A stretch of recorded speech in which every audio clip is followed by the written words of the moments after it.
So, welcome back to the Dial In podcast. I'm here today with a very special guest, Tim Capaldi, who is the president of Capaldi Building. He is a third generation president of this company, so definitely a legacy behind Capaldi Building. He is also the president of the Southeastern Michigan Home Builders Association. He came all the way from Windsor today, from Michigan to Windsor, so we're very grateful to have him. Tim, thanks for coming. Yeah, thank you for having me. I'm excited to be here. Yeah. So, I mean, we got to know each other through the Home Builders Association. Obviously, we've been to a few of the events now, been able to meet some of the Michigan home builders. We, as a Canadian tech company, being neighbors with you over there in Michigan, have found it a very valuable collaboration that we've been able to make that first step into Michigan. So, being a president of the Home Builders Association, how do you find new members, reacting to just being a part of such a great organization? There's a really, really good group of individuals that within our organization that are putting on these events. And for example, the networking events, really getting good feedback, well received from new members coming in, getting a feel for what we're all about, how we handle new members with existing members. The whole networking aspect of it has been great. What we're seeing is new members like you and your company coming in and trying to take advantage of whether it's builders, whether it's subcontractors, associates, making those connections and seeing how the collaboration of these people can help drive your business, grow your business. And what I've seen in my time is that this steady growth and a younger generation coming in, which has been great. Yeah. Since I've been around it for so long, I've just kind of seen it slowly get more and more popular. So it's been great over the years to see that. What I found was so cool too is you have a mix of suppliers, you've got general contractors, you've got subcontractors, there was some realtors, there was a tech company there, right? It's such a diverse mix of all the different specialties in construction. Yeah, and that's it too, right? Like, just like you said, like a lot of diversity there. It's not just a handful of builders and maybe a realtor, right? Like there's so many different trades, so many different industries, and you're finding that there's so many ways that you can help each other. Yeah. Just from having a conversation about what you do, how that might apply to whether you're a general contractor, you're in the marketing industry. I feel like you can always find a way to take some of what that company is bringing to the table and apply it to your business. Yeah. So for those that don't know, Capaldi Building, what is Capaldi Building specialty? Talk to us a little bit about that. Yeah, so Capaldi Building, right now, our specialty has been over the last 25 years, is residential remodeling with a little bit of custom home building. Okay. When I came into the business out of college, we were just doing remodeling, custom remodeling, whole house remodeling, additions, and that has turned into, I guess, our sweet spot. When I was younger, in high school, let's say, my dad and my grandfather were building sporadic custom homes in the area. So it's just been, I guess, a transformation that's gone from custom home to remodeling that I've seen that since I've been in it. But going back even farther, my grandfather started the business in 1945, and he was building small little bungalows, one after the next, like 900 square foot homes for veterans that had just come back from the war. Oh, wow. So he's just like cranking these homes out in Detroit, and just one after the next. And then he slowly started moving a little further north of Detroit, and just kept kind of pushing as the demand was there and the property started, everything started growing and pushing. He just kind of followed that trend, where then they built some apartments, They did some developing. My dad and my grandfather then they were teaming up with realtors, developing little pockets of land, building houses. And then that turned into this custom niche that they did for a little while. And they would dabble a little bit with remodeling. And then, like I said, when I was in high school or even pre-high school, and I'm going to work and I'm pushing the broom and I'm just like going from house to house cleaning up, and then that just kind of led me into this remodeling that I've gotten into, and that's kind of where we've been. Like I said, probably the last 25 years. Yeah. And continuing a legacy since 1945 is a bit of a rarity nowadays, right? You see a lot of new up-and-coming construction companies, but it's rare for you to see 3 generations being passed on a legacy business. And you've really taken it with a stride because you've been voted Remodeler of the Year and a number of other accolades for the company. So what really drove you to continue this legacy and become Remodeler of the Year? Yeah, so I think growing up in the industry, I obviously was always around it, right? And I saw what my grandfather and my dad did on a daily basis. In the summertime, that was my job. I went and they put me to work on, cleaning up houses or, working with different trades for a little while. And I started to really enjoy it. And then as I got older, again, just kind of seeing what they did, their interactions, and then just what they were putting out, right? Like the product that they were putting out and the excitement that they had, building, whether it be a custom home or remodeling something, and actually watching all that come together, it was just so unique to me. So I got into architecture and I went to school and studied architecture for a little while. And then I was just so anxious to get out there and get going. And so my dad put me right into a project, and I just got right into it. I fell in love with it even more. Running the project, having the interaction with the clients, with the subcontractors.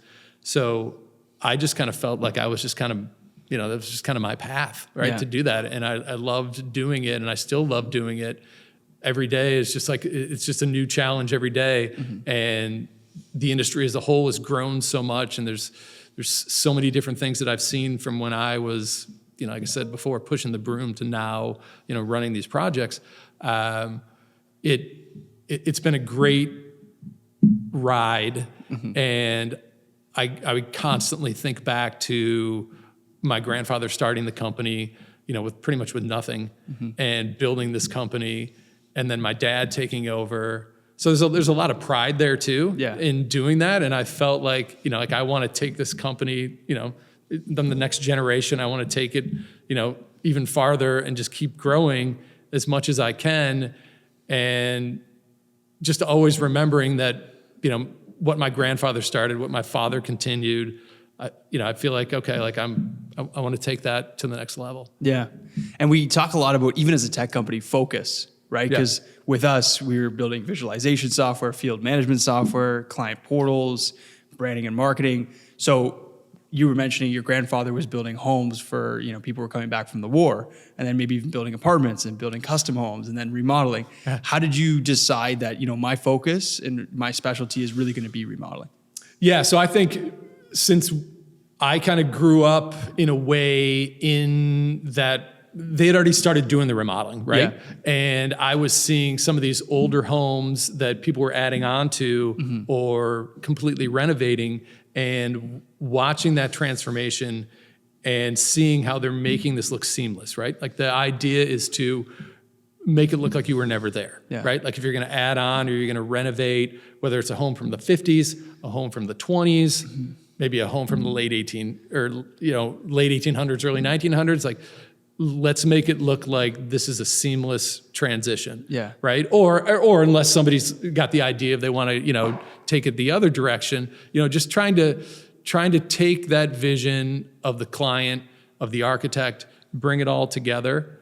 That's what really I was drawn to. And so that remodeling side of it, I just kind of fell in love with, right? Like I wanted to try to find that project that, hey, I don't know how this is going to go, right? Like we're trying to remodel this or add on to this, but we're going to find a way to make it work, Yeah. and we're going to make it look great. Yeah. So I like that challenge. I always kind of liked that challenge of, again, trying to make it look seamless, trying to do something that, hey, maybe you don't know what's going on behind that wall or how this structure is going to come together, but we got to try to solve it and make it work. Yeah. And put this project together. Sounds like you really enjoy the challenge too. I do. Yeah. I do. I really do. I love that part. I love, we've taken on some jobs that some people have said, hey, I don't know if I can handle this, or this looks pretty tricky.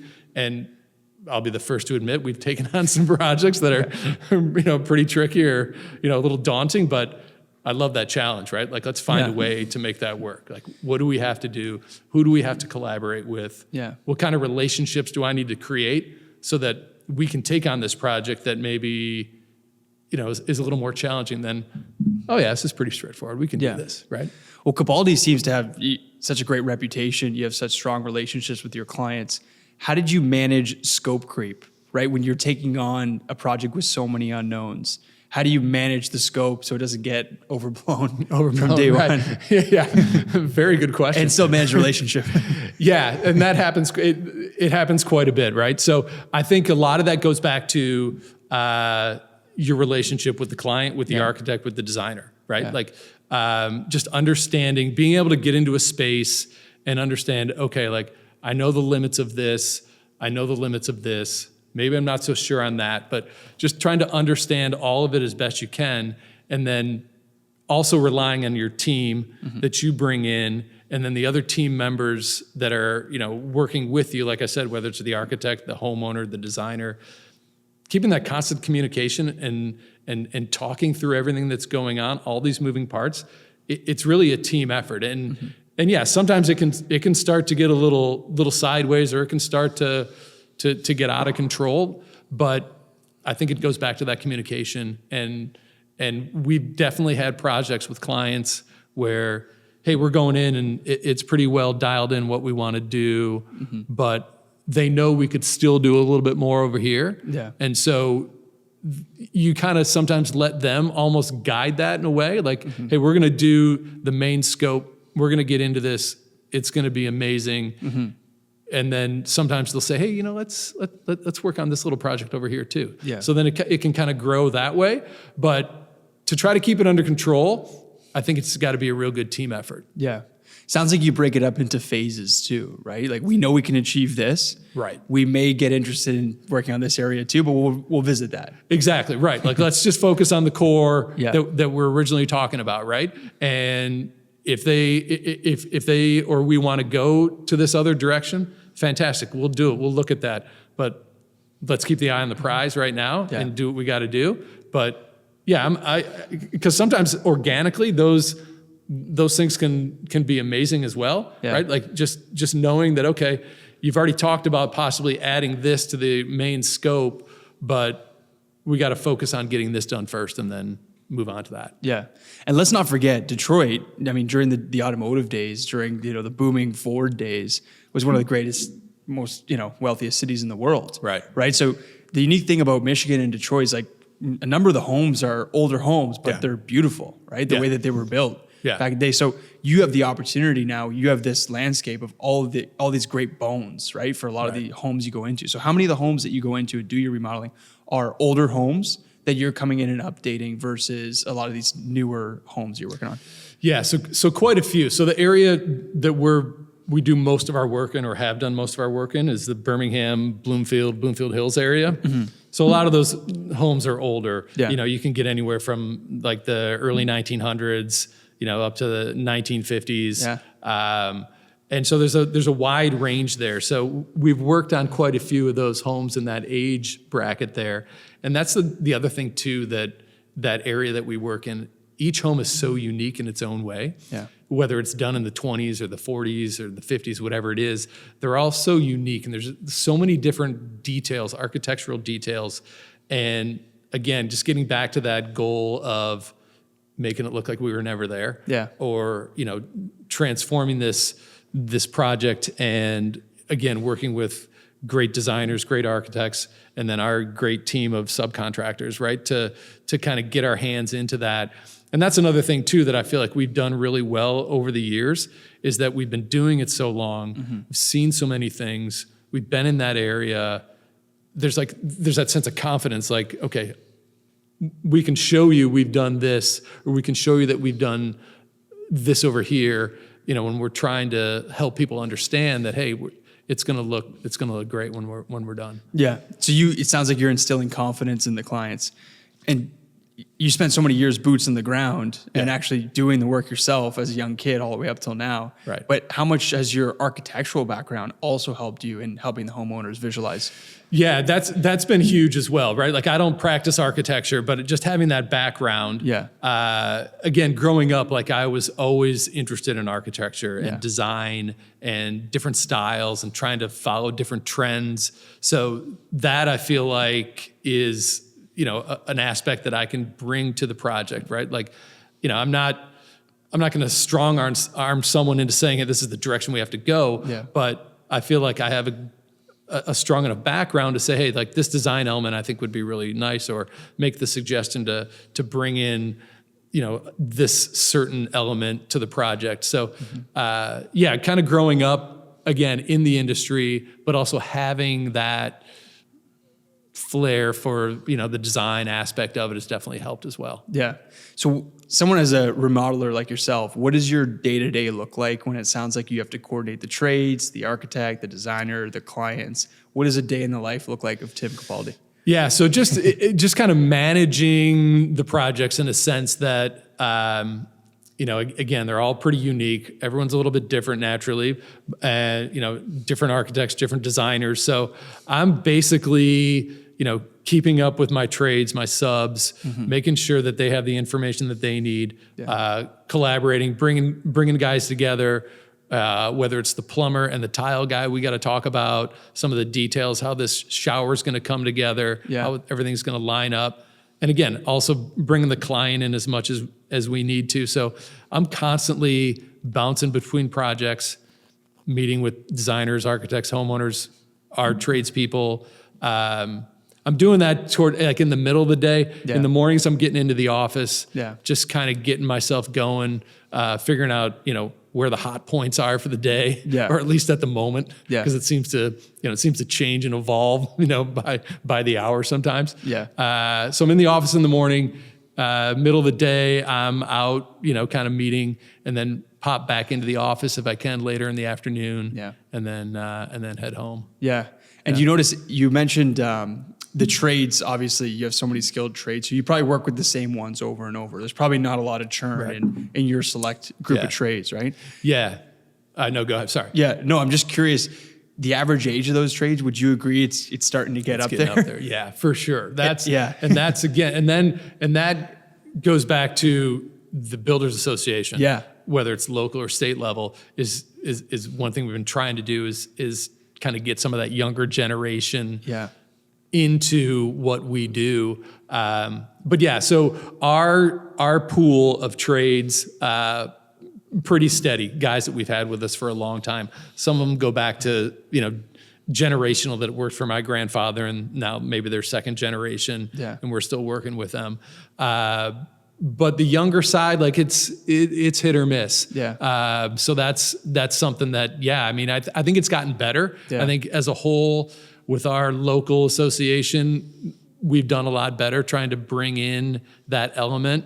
But it's still a little bit of a challenge. It's not as, I guess to some of the younger generation, it's not as, exciting for them to say, like, that they want to get into the trades. But there's some stuff that, whether, working with your hands, just any of that, I think there's something to be said about that, right? Like, that you have that talent, whether it's woodworking, plastering, even being a plumber or electrician, like, there's some flair to that too, right? So that's important. We talk a lot at the office about subverbal IP, meaning like subverbal, the stuff that you don't say, but it's intellectual property inside of your minds. So a lot of these master carpenters, master electricians, red seal carpenters, they have a lot of this information inside their minds that they're going to retire with.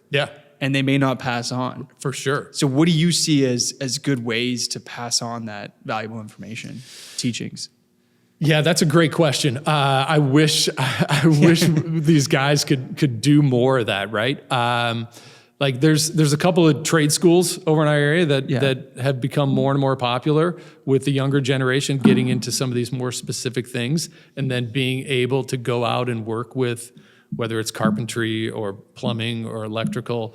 We've also got a network of some guys within the industry, whether it's a cabinet maker that's always kind of looking for, hey, even high school kids that, maybe have a little bit of the interest, and maybe they can work over the summer for a little bit in a shop, in a wood shop, because they really love that aspect. But getting back to your point, like I do know some carpenters that we've had over the years that, they're so smart and they're so good at what they do that you want to try to just be around them. Yeah. Because they're, like you said, they're thinking this stuff. Yeah. And they're great with their hands and they can build anything you want, but it's also that thought process of how they get to that. I find myself like I just want to be around them, right? Because I want to kind of learn some of it too. But the trick is, like you said, like getting that younger generation in front of some of those people. That's where I think we're relying in the building industry association on some of these trade schools to kind of help that out. Yeah.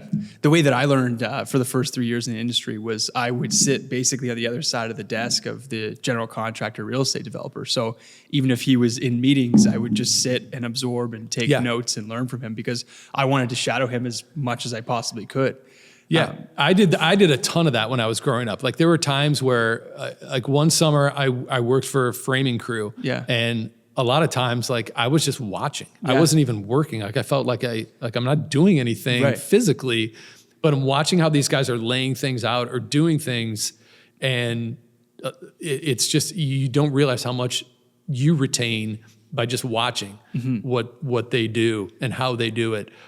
So I did that for a summer. I worked with a plumbing crew for a summer. Yeah. And again, like I think at the time I was probably, thinking, well, this kind of sucks. Like I'm not doing anything, right? But then, when you think you think back about what they're doing and you're watching what they're doing, I go back to this story all the time. I remember, so my dad's uncle, my grandfather's brother, he was our bricklayer. Yeah. Old Italian guy. Yeah. Very hardcore when it came to work. And my dad would send me to work with him every summer. Yeah. Not every summer, but as I was younger, that was like my little summer job. Yeah. And I hated it. I bet. Yeah. I mean, my dad would drop me off and my mom would pick me up. Yeah. And so I'd ride to work with my dad. He'd drop me off and I would just be like, I would just go there, and that was just straight up labor. Like I was just the grunt. Yeah. Like just take these bricks or blocks and move them from here to here. Yeah. And he'd be yelling at me. Yeah. I'd be crying. Yeah. I could just beat down. But I tell the story to my kids or to anybody about how like I learned so much in that sense. Because I mean, he would be on me so hard. But in the end of the day, like he just loved that I was there. Like he had so much love and appreciation. Yeah. And when I look back, it's like, that's just the way he was. And he was great at his craft and he got things done and that's how he did it. And I was just like, just getting beat down, but it like instilled like that work ethic in me where I was working hard. In that sense, I was working hard, putting in the labor, but also seeing him at his craft, right? Yeah. And had a real appreciation. So I tell that to my kids like all the time, like, listen, I would go to work with dad and mom would pick me up and I'd be crying, I'd be like, get me out of here. But I'd go back every day. And then every couple summers I did that. So. Yeah. For the younger people that are listening too, what advice would you give them when you are standing there watching and being told what to do and you are crying? And you're having this terrible time, but what kind of reminders would you have them? Like, what advice would you give them? Yeah, so it's just like that. So like that hard work, right? Like you're hot, you're sweaty, you're tired of moving the stuff, right? But you're also taking in again, like this was a craft that they were doing, right? Yeah. So I could get a sense of the craft, but just that hard like mental thought of okay, like. I still need to do this. I don't love it, but at the end of the day, like I'm standing back and I'm seeing what we did as a team and how we got that done, even though I was probably, I don't know sometimes if I was helping or hurting the cause, but, but just knowing that the next day we were going to do the same thing all over again. Yeah. And my uncle, he definitely had my dad's uncle definitely had appreciation that I was there naturally, like, and I didn't realize at the time, but looking back, like I was, that was shaping me for who I am and what I had to go through. And maybe I didn't realize it at the time, but to stay with it every day, like I didn't have a choice. Like you were going there. Like I was going there every day to do that. And if I didn't like it, well, just too bad. Right. Yeah.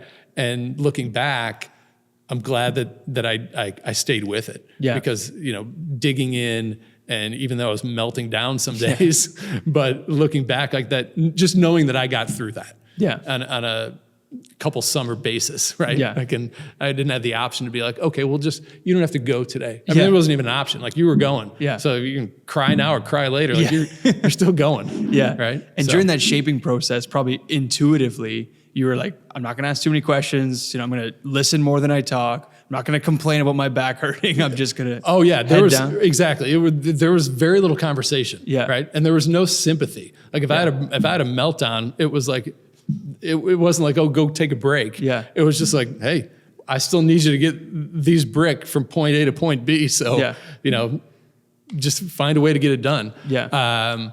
So that just looking back, like, again, just glad that I stayed with it and that my parents also made me stay with it and weren't, giving in to like, oh, you'll be okay, like take a break, I mean, again, so I'm just, it was worth the effort for sure. Yeah. Do you think that what you went through is still very prevalent today in today's day and age? Because this is back in the 80s. 80s. Okay, yes. Do you think like nowadays, 2020, 2020s right now, is there less of that? Should there be a little bit more of that sort of? I don't think there's as much of that going on. Yeah. No. From what I've seen, again, getting back to what you said too, like I don't see a lot of that younger generation helping out like that on the job site, and not, and for whatever reason, I don't know what that reason is. I try to bring my kids into the office when I can, or to the job site when I can, to kind of show them what I'm doing, what I've done.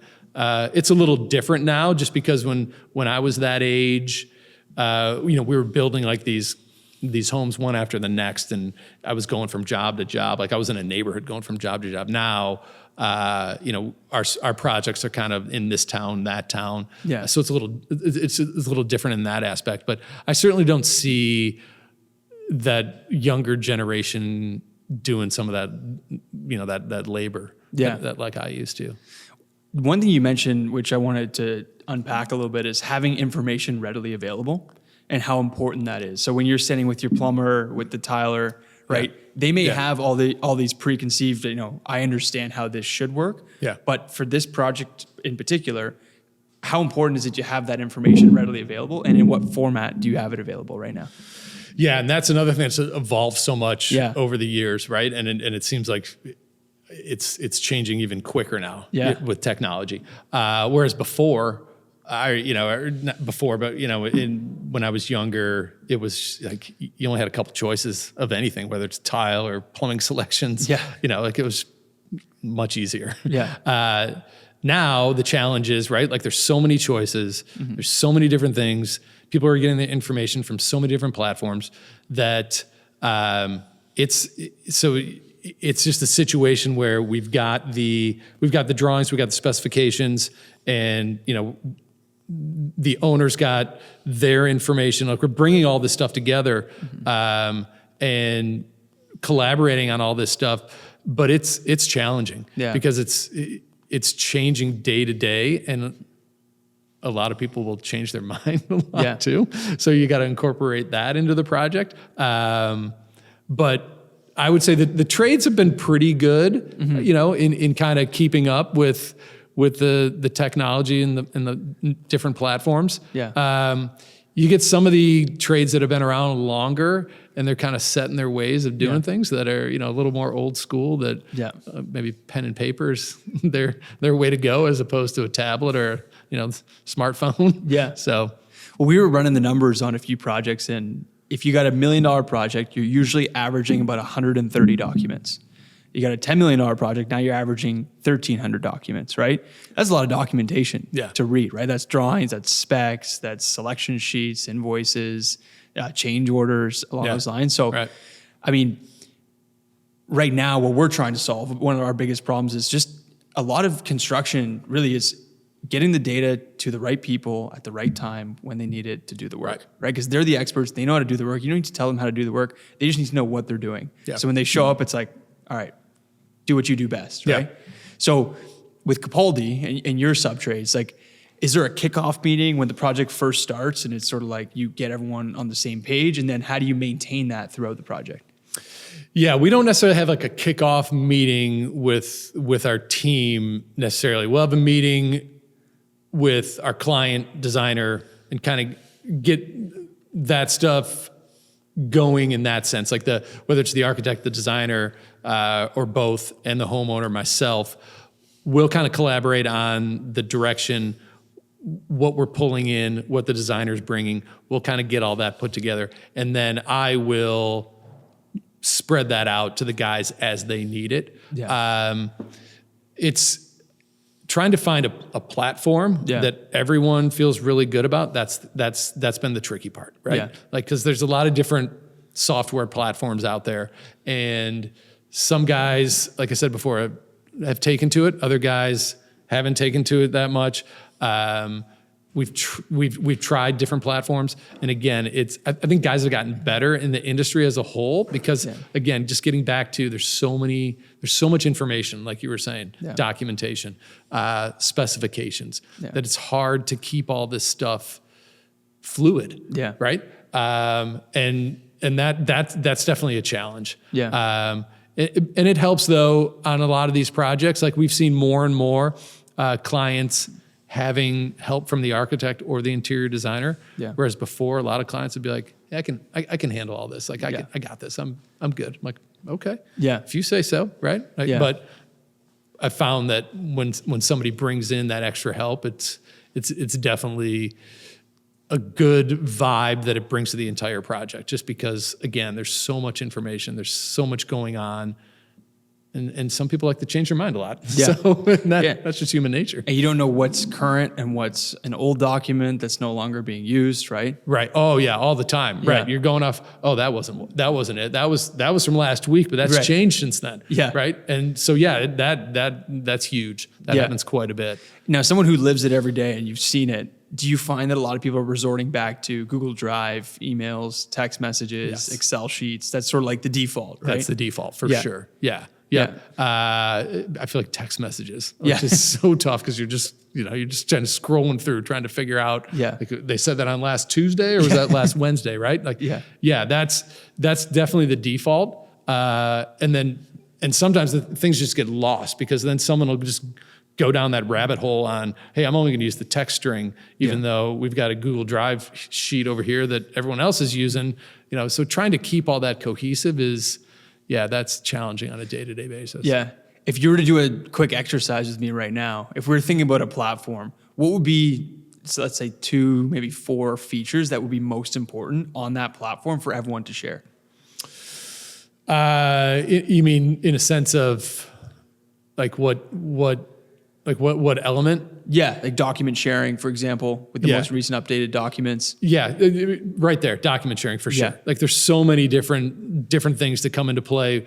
I'll just like figuring out all of your appliances, right? Like, you're going all new appliances, all the specs that have to go with that. Yeah. That everybody seems to need because that dishwasher is not the same as that dishwasher, although you might think it is. Yeah. There's so many of those details. So the documentation is huge. That just gets lost so easily.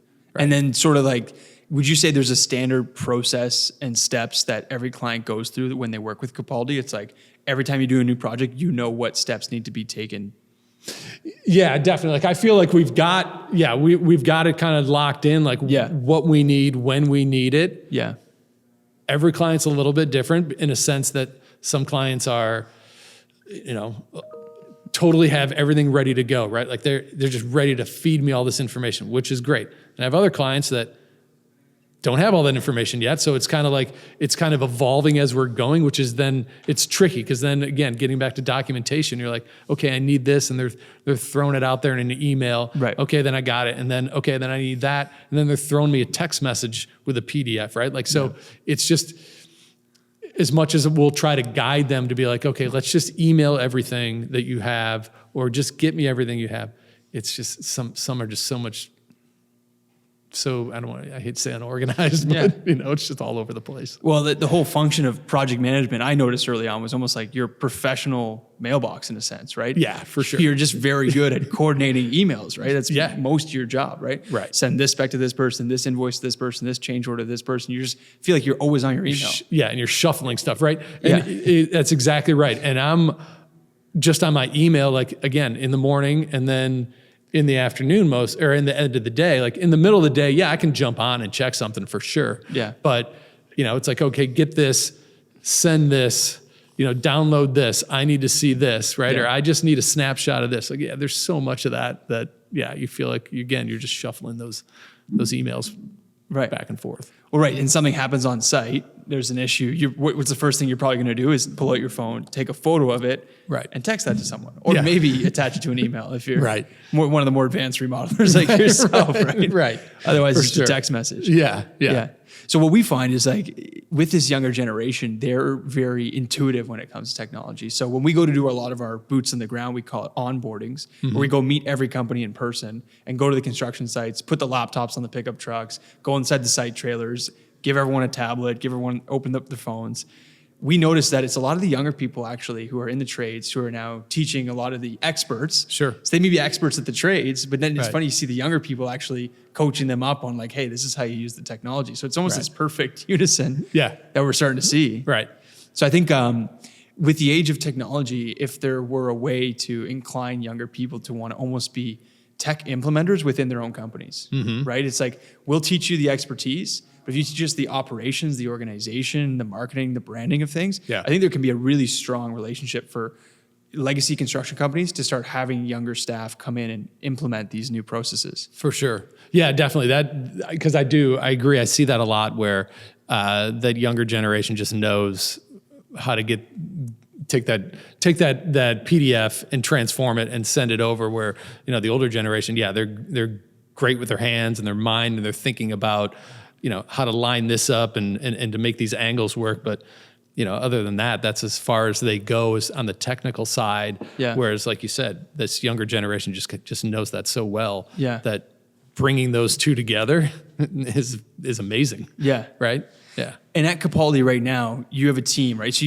you have some field staff as well, or is it mainly you're manager? Looking at them? Yeah. So you're the field staff. I'm it. Yeah. Yeah. We subcontract everything out. Right. So so that also gets back to us. I would consider us a smaller company in the sense that, we only have, a handful of projects just because, I'm running them, or my father is still working too. So, he's running some things too. So between the two of us, we're kind of running these projects ourselves. So, relying on our subcontractors. So we don't have anyone, in the field employee wise. Right. Yeah. So, but when you find you're vetting some of these subcontractors, you're meeting with them, what are you looking for when you're meeting with a lot of these subcontractors?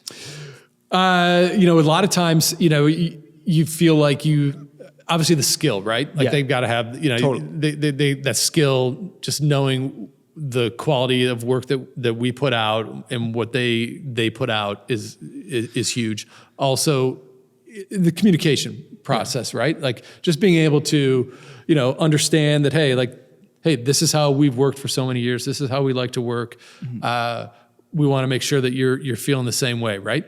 So that communication, then also, how do they handle their business side of it, right? Like that's where it gets a little tricky sometimes, because they could be amazing craftsmen, and then their business side could be like not so great. So you're trying to find that happy medium. And again, it's just it's that older generation that's been around for so long doing it that they just either haven't taken the time to understand the new technology, or they just they just don't want to. Yeah. So trying to find that subcontractor that has all those qualities, obviously fantastic. You've hit a home run if you got all that. Yeah.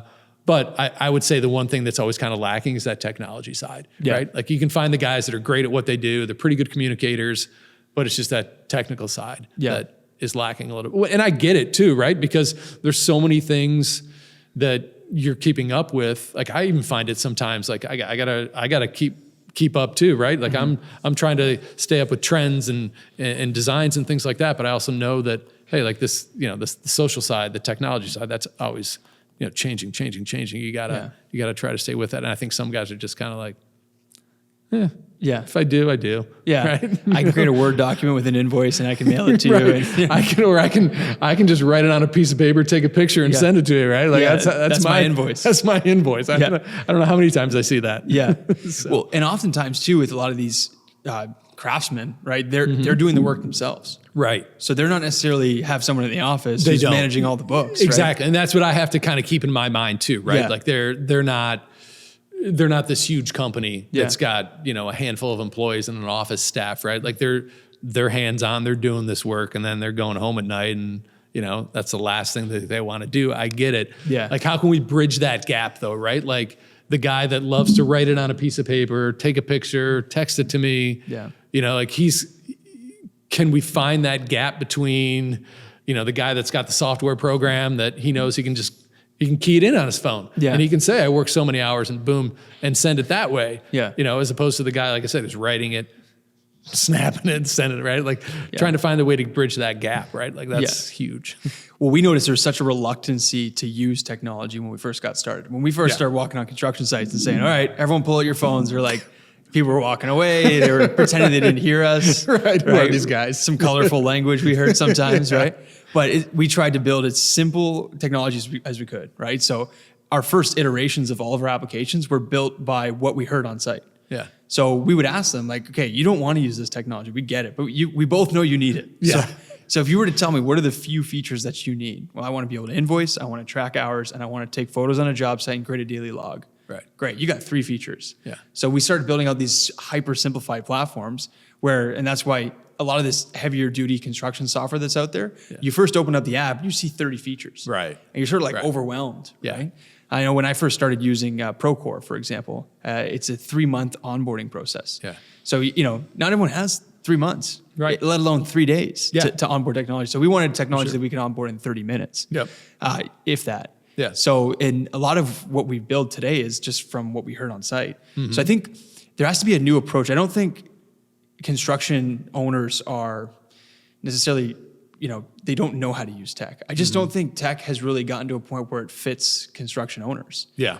I think there needs to be that happy medium where these people they're looking for something there, but low barrier to entry, easy to use, easy to onboard, and it's almost seamless when you get started. Yeah. Right? Yeah, no, that's definitely true because I know some of the bigger construction platforms like you just mentioned, like they're so big that you just get lost in it. And like you said, you open up and you're like, no way. Yeah. Like I don't want any part of that, right? Like there's too many features. Yeah. So just to your point, trying to make it a little more simple for the contractor or subcontractor, whoever it may be, that's key. Because then that just goes hand in hand with, I feel like the client likes that interaction too, right? If that's part of the portal, right? Like that they can have some interaction too. Because I hear that too, like especially being in remodeling, there's a handful of projects where people they're there at the house and they're they want to obviously get it done as quick as possible, and so do we. But they're just like, when's this guy coming? When's this guy coming? Like this communication, like you're keeping it up. And that's another thing where guys just aren't that great with communicating. Even with being able to send a text to be like, hey, something came up, I'm not coming in today. It's like crickets, right? Like no one shows up. I'm texting, I'm calling. Yeah. And, like just having that, if that's part of the platform that someone can use, just be like, hey, I'm not going to be there. It shoots out, everybody knows. Right. So it's not me calling this guy, calling that guy, calling that guy, right? Yeah. So, and being in the industry now for 20 plus years, how do you feel the client expectations have changed over the years? So earlier on, how much information did they want to know versus today? yeah, like a ton. Yeah. Yeah, it's changed so much. People want to be, more hands-on, Yeah. right? And just the information's there. They can look it up. They can see so many pictures. There's so many different platforms you can go to to say, hey, this is how I want it to look. And then they want to be involved in totally on, making those selections, which is great. We want that. Whereas before it was, hey, there's the picture. Yeah, I trust you're going to get that done. And when we come back, that's great. We still get that feeling of trust that we're going to get it done. It's just they just want to be more involved. The client just wants to be more involved. Yeah. And if they're spending a lot of money, like I get it, right? Like you're spending a lot of money on whether it's remodeling the whole house or you're doing your dream kitchen, whatever it may be. Yeah. Hey, I'm all for that, right? Like I want it to be exactly what you want. Yeah. And so, yeah, I might need to lean on you and say, hey, we're doing it this way. We're trying to make it look like this. Here's how it's going to shape out. Are you happy with this? Yeah. So over the years, it's totally evolved. I remember there was very little communication with the client. Like you talk to them every once in a while. Now it's like, it's 2, 3, 4 times a day sometimes, depending on the level of detail or the stage of the project that you're in. Yeah. It's crazy. Like I don't even think about it sometimes. I just I'll look down and be like, I've got like 6 text messages from this guy today or this woman, right? Or we've talked 4 times already today. Yeah. Right? Like just before you know it. Like you didn't even realize it. Well, when we really realized it was when it became a safety hazard. So when we were on construction sites and all of a sudden someone would show up, they'd be wearing flip-flops in the summertime, no hard hat, and they'd be walking right through the home. Right. And you'd turn the corner and you'd see them on site and you'd almost be startled for a second, but it's the homeowner. Yeah. They're just curious, like, oh, where are you guys at today? Are you finished the kitchen? Like, are the cabinets going in today? Right. They just want, and so we started to interview them and we asked them, like, what is it that's driving you to want to come to site? Well, they're just like, I just want peace of mind. Yeah. I just want to know what's happening on site. Yeah. Right. So that was our first actually inspiration behind building a client facing view, which is the portal. Right. Right. It's almost like a Facebook feed of what's happening. Yeah. Yeah, no, and that's huge because I feel like more and more people just like that, right? Yeah. Like they want to, if they're not on the site every day, they want to be able to see some pictures. Yeah. Or they just want to check in, or, I've had clients too that have moved in from out of town, whether it's out of state or the next town over, wherever it may be, and they're renting a place while we're renovating this place they haven't lived in yet. So they're constantly want to come over just because they got nothing else to do. Yeah. They're living in a small apartment. So they're always there and they want to see the progress. And again, that's great and everything. But sometimes, it can become a safety hazard. And sometimes it can also become an issue where, they're slowing things down because they're talking to the guys and the guys want to talk and they want to, they want to interact. But next thing you know, it's been 45 minutes and, this guy's trying to get something done, or it's not terrible, but you just find these little nuances that we're dealing with where I wasn't dealing with that 25 years ago. Yeah. But we are now. So we have there's a pretty well-known builder in town, Timberland Homes. Shout out to Gino, but he's very famous for his Sunday updates. So he does beautiful custom homes. And every Sunday he sends out an update to his clients and lets them know what we accomplished this week and what we're planning on doing the following week. Yeah. And clients really look forward to those Sunday updates. Uh-huh. So when we first started interviewing him and getting to know him better, he, brought this to light and we're like, that's brilliant. Like, and no wonder people are willing to build these multi-million-dollar homes with you because you really keep them in the loop. Right. Right. And so that was the first inspiration. It's like, how do you send that? And it's just simply a message, an email. Hello, Tim. Here's what got accomplished this week. Boom, boom, boom. A couple photos. Here's what we're doing next week. You respond back. Oh, thanks so much. Yeah. And then immediately all that, urgency and, the peace of mind just comes in because you get a first look at what's happening in your home. Right. Right. Yeah. So we try to take whatever that, that special, that magic moment inside of that one email and how can we capture that and make it easy to input and upload? Sure. Because it's one thing to take the time on a Sunday to do that, but how much time are contractors willing to spend doing that? Right. Right. So try to make it as simple as posting like an Instagram update. Right. Yeah. Post a photo and a caption. Right.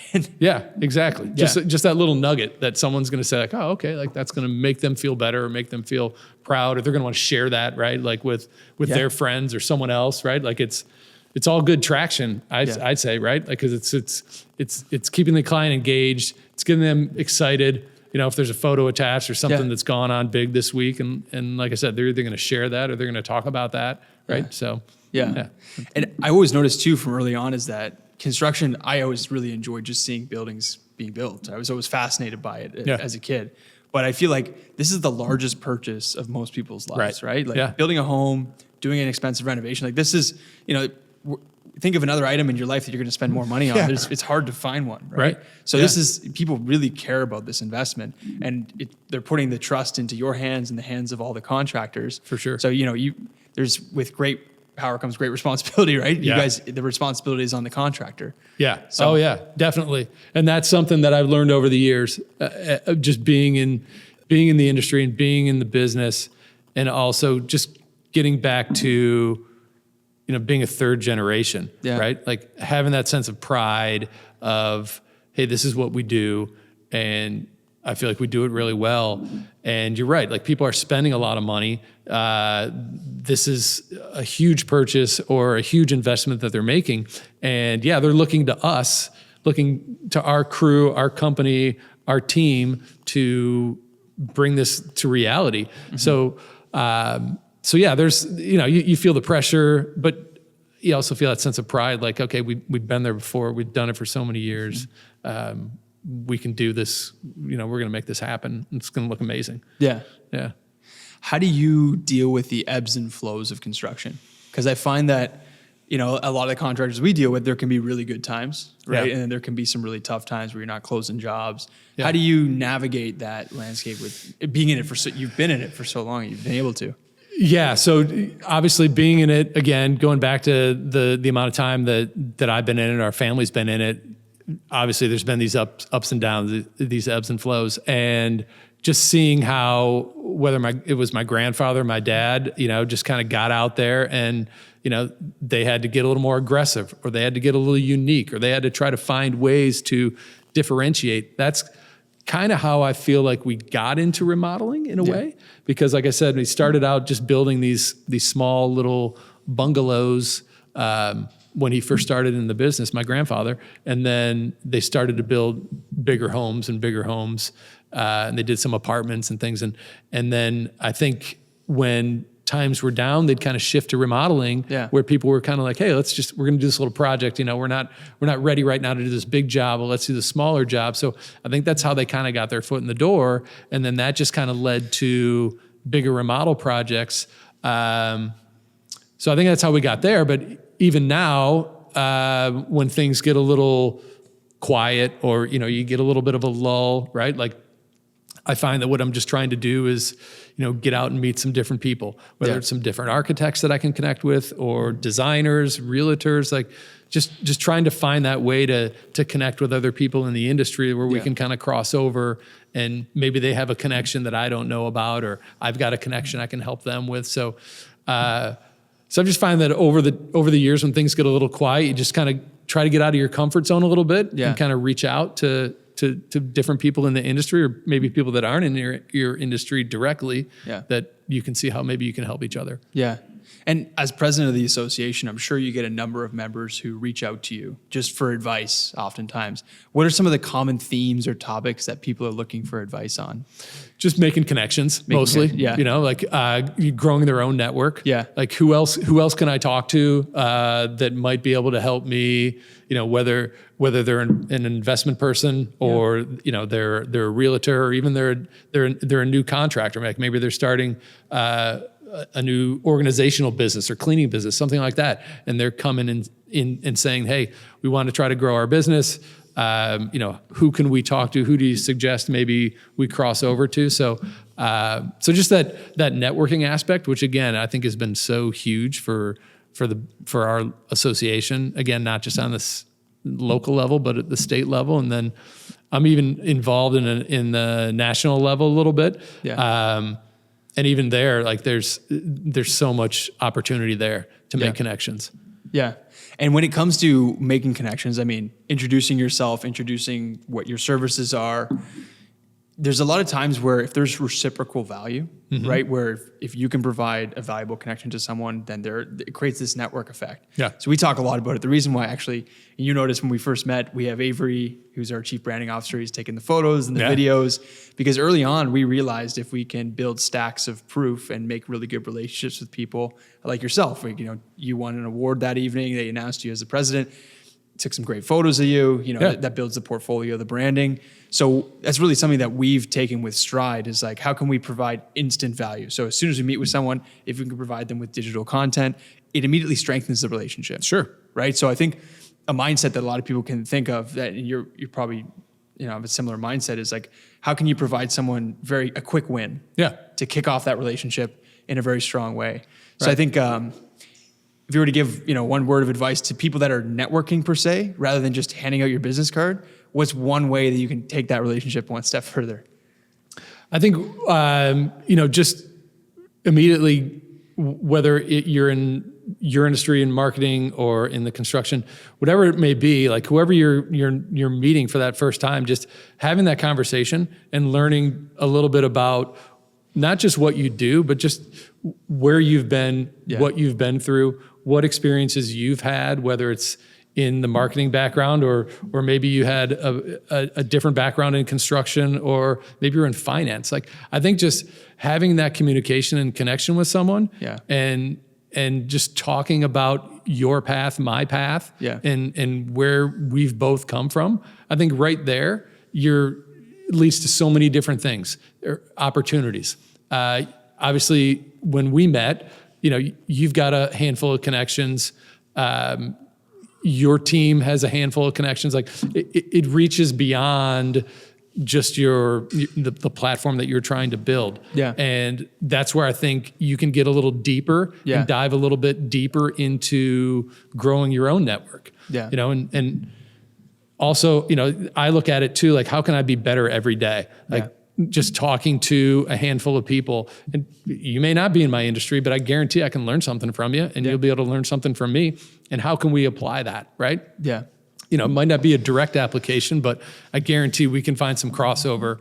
And just listening to you, when you and I were chatting earlier, your background growing up playing squash, like that's, and then just how that leads to how, you're still doing that at a different level now. Yeah. Like, we're making that connection that, like, I wouldn't have known about, a couple days ago. Yeah. Right. So I think just engaging with someone, learning about that person, and how can I apply that or take that to a different level. Yeah. That's a great answer.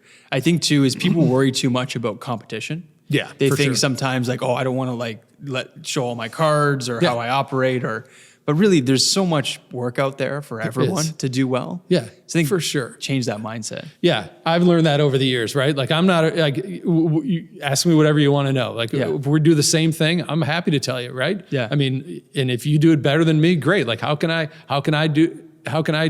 find something that you're doing that I think I should be doing, right? Yeah. Like, I'm happy to share, right? And I think in the end, that's going to push you or me to be even better, right? Because isn't that the goal? We're striving to get better every day. So if Bill's doing something better than Joe, great. Like, what's Bill doing? How can we pick his brain to see what we can do to be better? Yeah. Like, I think there's so many opportunities there, and people are a little gun shy because I don't want to give away. I shouldn't be giving that away. Yeah.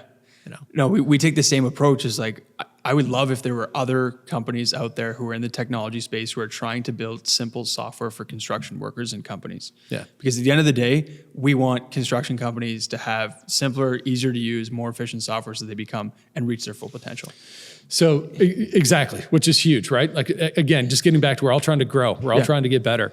And being involved in the local association, you're also part of the national association. Yeah. We talked about this a little bit earlier. You guys are trying to break into the NAHB, which I think is fantastic.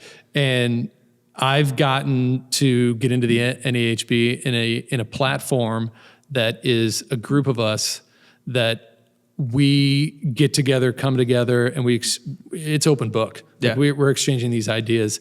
It's the NAHB has put on this great platform. They're called 20 clubs. Yeah. And I'm part of one, and I've been part of one for almost 15 years now. One of the best things I've ever done. Yeah. Because we're getting together. I'm getting together with remodelers from all over the country. Wow. And we're exchanging these ideas, and it's fully open book, right? So it's a platform where you don't have to feel like, hey, I don't really want to share this because, but this is wide open, right? Like I'm going to ask you anything and you're going to ask me anything. We're going to share all these ideas. And again, just getting back to how we can make each other that much better. Yeah. We like to coin the term of building a lab. Yeah. So if we have a laboratory where we all share notes, we can actually further the entire industry a lot faster. Yeah, Right? for sure. If all of us kept our ideas and our best practices Right. closed book, like Right. we It's wouldn't not really going anywhere. progress very Yeah. much as a society. No, for sure. Right. So having that open book, open door Yeah. concept, I think is huge. Definitely. I want to ask you, we always ask our special guests this, is how do you personally dial in? Now, I'll explain what I mean by that. So you got a lot of work on your plate. You just got to the office. For us, for example, if we have to ship out a few products or we have to onboard a few companies all on the same day, we all have to get to it. We first come in, we pour an espresso, our own beans, right? Right. We all have noise canceling headphones. We put the headphones on, so you have no distractions in the world. Then you're locked in, you're dialed in, Right. you get to it. How do you personally dial in for a big day? Yeah, it's similar. Like if I know I've got something big going on, Yeah. I need to get into the office at a certain hour. So I want to get in there early. Yeah. I've got my coffee. I'm in there early. Nobody else is in there. Yeah. We have a building that's shared with another company. Yeah. So I like to get in there early, and I know, I've got X amount of time to get this done. So I'm in there, I'm focused, I've got what I need, no one else is around, and I know I can knock that out. Like I've given myself my own deadline, right? Yeah. Like I know this is going to take me X amount of time. So, okay, I got a hard stop at this. I got to have this done. So I look at the mental side. Yeah. And when I know I've got like a deadline to hit or something I've got to get done, then again, I'm setting that timetable and I'm going in. And sometimes I'll get in on a weekend. I'll go in on a weekend where I know there's totally nobody there no matter what. And I can knock out things there. But it's pretty straightforward. Like I got my coffee. I know what I need to hit. Yeah. I give myself a deadline. And I just focus in, get it done. Yeah. Yeah. It's almost like you said, mental, right? It's just like So mental. getting yourself in that mental framework. Yeah. It's like starting a workout. The first 10 minutes of any workout kind of suck. Yeah. But once you get past that hump and you're in the zone, you're locked in. Yeah. And I'm a huge mental guy as far as like, sometimes I either have to write it down or I need to have something in front of me and I can look at that and say, okay, I know I need to get this done. Mentally, I'm going to get it done. Like I'm telling myself this is going to get done in this amount of time. Yeah. Maybe it's going to take me 20 minutes. Maybe it's going to take me 3 hours, but mentally I'm going to dial in and I'm going to get it done in that time. Yeah. In that time frame. And I'm sure people will ask you, oh, Tim, what kind of checklist do you use? What kind of to-do list app do you use? In my opinion, the best to-do list app is the one you actually use. Yeah. It's the one that you actually cross off and do the things on the list. Yeah. Right? I'm a big notebook guy and Yeah. I'll write my things down and then I've got to check them off. Yeah. Right. Like, so I like to write down the things that I need to do and then physically check them off. That satisfaction of crossing Yes, it through. exactly. Yeah. Right, It's almost like a for mental sure. check. All right, that's done. Exactly. Yeah. Or seeing that check mark or I'm putting a line through it or a different color line through it, whatever it may be. Yeah. Yeah. Mentally for sure. That's huge. Yeah. For me. Well, Tim, this has been awesome. It's a real honor for you to come all the way from Michigan here to Windsor. Really. Yeah. I'm super excited you invited me over. This has been great. Thank you. Yeah, and we're just getting started. We just joined the association, and we hope that we can continue to grow alongside you. Yeah, I'm glad to have you guys in the association. I want to help you guys grow and see you guys succeed. So whatever I can do to help, I'm happy to. Thank you. Appreciate it. Thank All you. right. Okay.